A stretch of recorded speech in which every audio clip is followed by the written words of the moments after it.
Okay, I'm going to use two electron configurations and orbital diagrams from the slide before. Let's take a look at number 7 and number 8. Nitrogen, it's number 7. It's got 7 electrons. I can write that down. And let me give you the electron configuration. I use my electron configuration chart.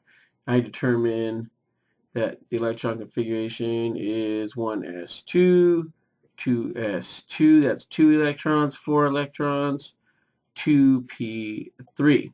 Now, in order to do the orbital diagram, I need to assign some orbitals. So here is 1s, there is 2s and 2p. Every p gets 3 suborbitals, and I need to put in the electrons as they go. I start with 1s, and I use an arrow in opposite directions to represent the 2 electrons and their spins. I now move up to 2s.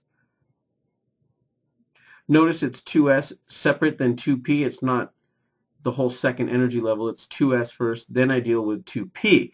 And now when I have 2p, I have 3 electrons, and according to Hund's rule, I spread them out and show the spin going the same direction first. When I look at number 8, which is oxygen, I'm going to put that O here. So number 8, 8 electrons. I swear that says 8. Let me get that out of there. Okay, and let me give you the electron configuration for oxygen. It's 1s2, 2s2, 2p4. 2 plus 2 is 4, plus 4 more is 8. There's my 8 electrons. Let's do the orbital diagram. And then the 2p will have 3, because every p has 3. And so let's see here.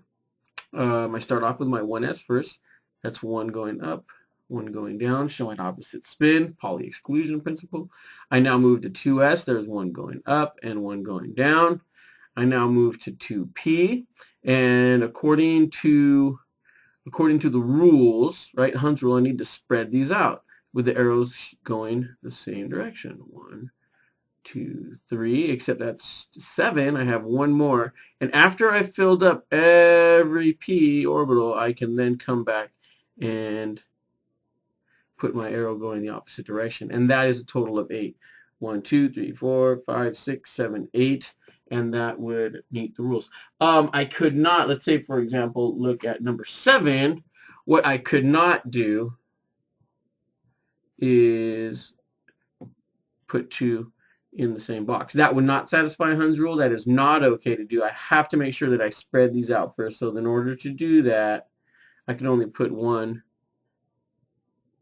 in each box. And that is how you do an electron configuration and the orbital diagram.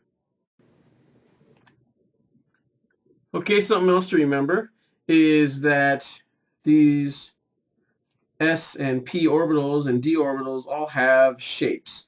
And so when we talk about this, we must look at our coordinate system. That is going to be x, y, going up and down. Let me label these, x, y. And then coming in and out of the screen here, wait, why can't I see my other? There we go. And coming in and out of the screen, going straight at your face, that way, is what we call Z. Okay, and so I can only show it like that because I don't know, how would that look looking straight at it? I guess it would look like a dot. That would be it, but we can't have that. So we do this. And when we talk about s orbitals, we say that they have this very interesting round shape. S orbitals are a sphere. And I'll get you a better picture of that.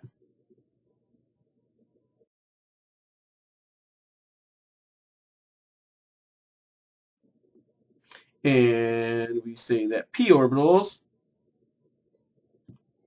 have this weird dumbbell shape. They kind of look like this on each individual axis. There's one on the y.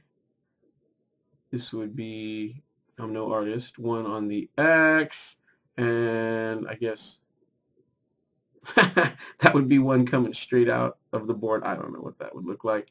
I'll show you a picture. How about that?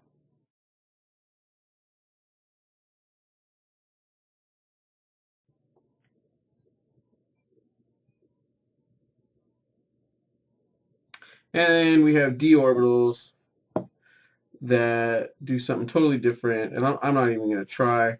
Let me just show you a picture of one from the net.